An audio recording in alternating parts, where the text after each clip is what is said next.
Imam Ibnu Hanifah, itu ada juga seorang ateis yang cukup jago Pak dalam berdebat, dan sudah banyak orang Islam yang tidak bisa menjawab perdebatan kalau berdebat dengan dia. Nah, sampai akhirnya dia sudah merasa betul-betul tidak ada lagi yang bisa mengalahkan dia. Tapi kali ini berbeda. Dia menantang di tengah lapangan, dikumpulkan orang. Kalau kita kan sekarang misalnya Profesor Dr. Zakir Naik, dia undang orang, dia yang tidak terkalahkan. Jadi pada masa Imam Ibnu Hanifah ada orang ateis yang tidak terkalahkan kalau berdebat. Nah, jadi waktu dia menantang orang untuk berdebat, yang mengiyakan waktu itu Imam Ibnu Hanifah. Waktu itu masih sangat muda umur beliau. Jadi di tengah keramaian itu, posisi orang ini dia duduk di atas mimbar, tegak di atas mimbar, dan orang Islam di bawah. Dan Imam Ibnu Hanifah berdiri untuk melayani tantangan dia. Kata Imam Ibnu Hanifah, apa yang akan kau perdebatkan? Jadi pertanyaan dia yang pertama apa, Pak? Pada tahun berapa Tuhan kalian itu dilahirkan? Itu pertanyaan orang ateis ini. Kata Imam Ibnu Hanifah, lam yalid wa lam yulad. Allah tidak beranak dan tidak pula diperanakkan. Itu jawaban agama kalian. Itu tidak aku terima. Berikan yang bisa aku terima. Masa sesuatu yang ada pasti ada yang melahirkannya. Nah, jadi kira-kira kapan Tuhan kalian itu lahir? Kemudian jawaban Imam Ibnu Hanifah, Allah itu ada sebelum adanya sesuatu. Tuhan tahu tidak tentang perhitungan? Kata Imam Ibnu Hanifah. Ya, aku tahu tentang ilmu hitung. Angka berapa sebelum angka 1? Tidak ada angka apa-apa. Kalau belum ada angka 1, sebelum angka 1 tidak ada angka yang lain mendahulunya, kenapa Tuhan heran kalau sebelum ada Allah memang tidak ada awalnya? Buktinya sebelum angka 1 tidak ada angka lain, Tuhan nggak komplain. Ini kok Tuhan berani mempertanyakan Allah. Kalah dia dengan debat dia yang pertama. Karena ternyata sebelum angka 1 juga tidak ada angka, tapi orang tidak pernah komplain. Malah Allah yang dipertanyakannya. Allah itu kapan lahirnya? Sementara yang tidak ada angkanya sebelum angka 1 saja orang tidak komplain. Baik, kata orang ateis ini. Jadi di mana kira-kira Tuhanmu itu berada sekarang? Karena sesuatu itu pasti ada tempatnya. Dan pertanyaan seperti ini, Pak, sering juga dipakai orang di zaman sekarang. Di mana tempat Tuhan itu? Jadi kata Imam Ibnu Hanifah, Tuhan tahu enggak bagaimana bentuk air susu? Tahu? Apakah di dalam campuran susu itu ada keju? Ada. Kalau dia sudah bersatu dalam gelas, bisa enggak Tuhan tunjukkan di mana posisi keju itu sekarang? Kata orang ateis ini, ya keju itu meliputi segala sesuatu. Begitu juga dengan Tuhan. Dia ada di segala tempat. Dia meliputi segala sesuatu. Nah, kalah lagi dia untuk yang kedua. Kemudian bertanya lagi orang ateis ini kepada Imam Ibnu Hanifah, tunjukkan kepada kami zat Tuhan kamu itu apa? Zat benda padatkah, benda cairkah, atau apa? Maka Imam Ibnu Hanifah menjawab, Tuhan pernah enggak duduk di dekat orang yang sedang sakaratul maut? Ya. Sebelumnya dia bergerak-gerak? Iya. Waktu ruhnya keluar, Tuhan masih berada di sana enggak? Iya, masih berada di sana. Tahukah Tuhan ketika ruhnya itu keluar? Tidak. Tahu enggak Tuhan ruh dia itu bentuknya padat atau cair? Aku tidak melihatnya. Sedangkan ruh seorang makhluk saja yang keluar, Tuhan tidak tahu, padahal Tuhan duduk di sana. Sekarang Tuhan mempertanyakan zat Tuhan itu benda padat atau benda cair. Sangat keterlaluan Tuhan ini.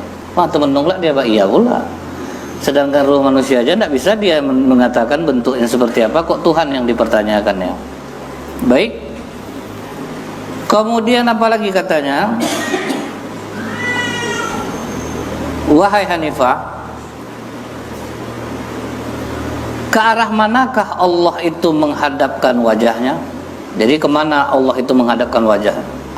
Dijawab oleh Imam Ibnu Hanifah, kalau Tuhan menyalakan lampu, kemanakah cahaya itu menghadap? Ke seluruh ruangan. Begitulah Allah. Allah itu cahayanya menghadap ke seluruh alam ini. Jadi tidak menghadap dia ke sana atau ke sini, menghadap ke semuanya.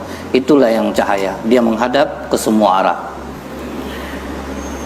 Kemudian kalau ada orang yang masuk surga itu ada awalnya, kenapa tidak ada akhirnya? Begitu juga dengan perhitungan, kata Imam Hanifah. Ada awalnya tetapi tidak ada akhirnya. Perhitungan Pak, mana ada akhirnya Pak? Dia nambah terus, tapi awalnya ada. Nah, mulai terdiam si ateis ini.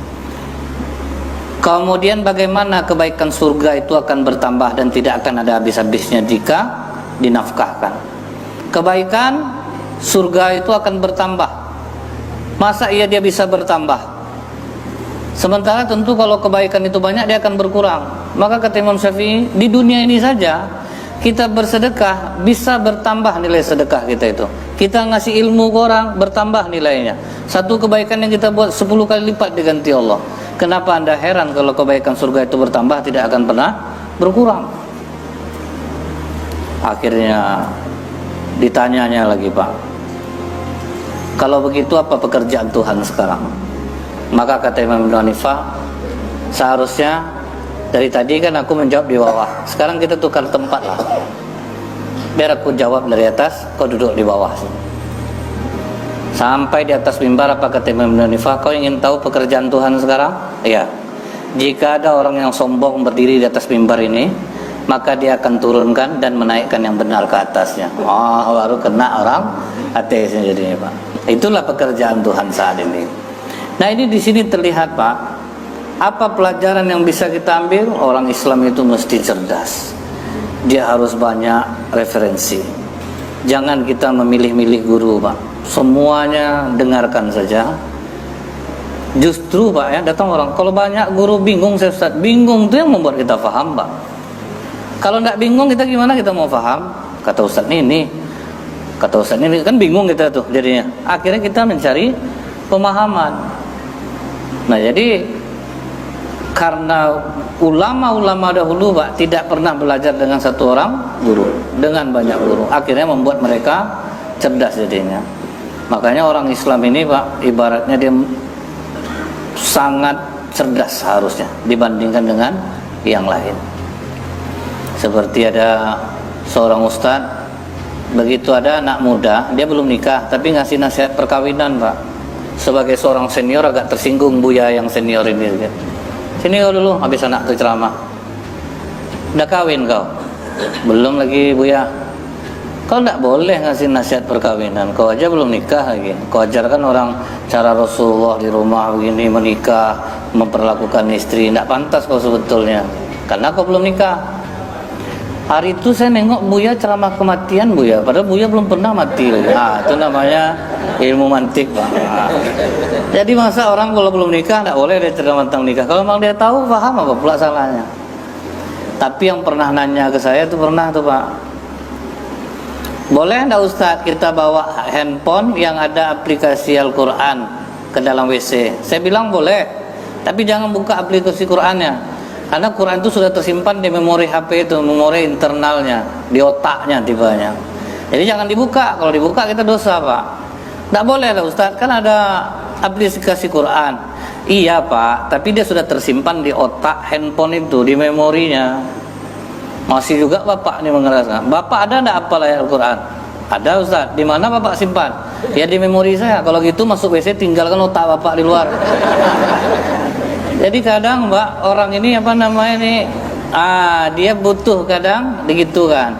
Jadi makanya kalau orang cerdas, Pak, dia banyak dia membaca, insya Allah, Pak, dia bakal cerdas jadinya. Makanya kalau 3 hari aja kosong kita ini, Pak, dari membaca, itu kita bisa bodoh jadi. Tapi kalaupun tidak membaca, paling tidak kita mau mendengar. Itu juga sudah luar biasa sebetulnya. Jadi seperti ada dulu seorang anak muda, dia bertanya ke seorang kiai, Pak Kiai, kalau memang Tuhan itu ada, bisa enggak Pak Kiai tunjukkan wujudnya sama saya? Yang ada itu tentu ada wujudnya. Yang kedua, setan itu dari api, terus nanti dimasukkan ke dalam api. Apa tidak kurang kerjaan Tuhan? Di manalah terasa sama setan tuh, api sama api. Yang ketiga, apa takdir tuh Pak Kiai? Kediam Pak Kiai ini Pak. Sudah kau bertanya? Sudah, langsung tampar ya Pak. Bang! Kurang ngajar kamu, pertanyaan kamu. Pak Kiai tidak bisa jawab, jangan main tampar Pak Kiai. Itulah jawaban untuk 3 pertanyaan kau. Apa pula ini jawabannya? Ini kekerasan sama Pak Kiai. Waktu ku tampar itu sakit kau enggak? Sakit Pak Kiai. Tolong tunjukkan bentuk apa sakit tuh. Macam mana menunjukkannya Pak? Dia terasa ada. Menunjukkannya gimana? Tidak bisa saya tunjukkan pakai sakit kau aja, tidak bisa kau tunjukkan wujudnya. Allah minta kau tunjukkan wujudnya sama aku. Tangan aku dari apa? Dari kulit. Pipi kau dari apa? Dari kulit. Waktu kulit beradu sama kulit tadi sakit enggak? Sakit Pak Kiai. Gitu juga setan walaupun dari api, masuk ke api tetap sakit dia. Kau ada enggak terbayang kena tampar kau hari ini sama aku? Enggak Pak Kiai. Itulah takdir kau. Nah, kau buatlah macam itu, kena tampar kau jadinya kan. Nah, itu yang takdir itu. Nah, jadi mudah-mudahan Pak, ini membuat kita bersemangat untuk belajar dan memahami orang lain. Jangan kita memaksakan pendapat kita. Kita ini kadang harus banyak mendengar daripada kita harus banyak berbicara.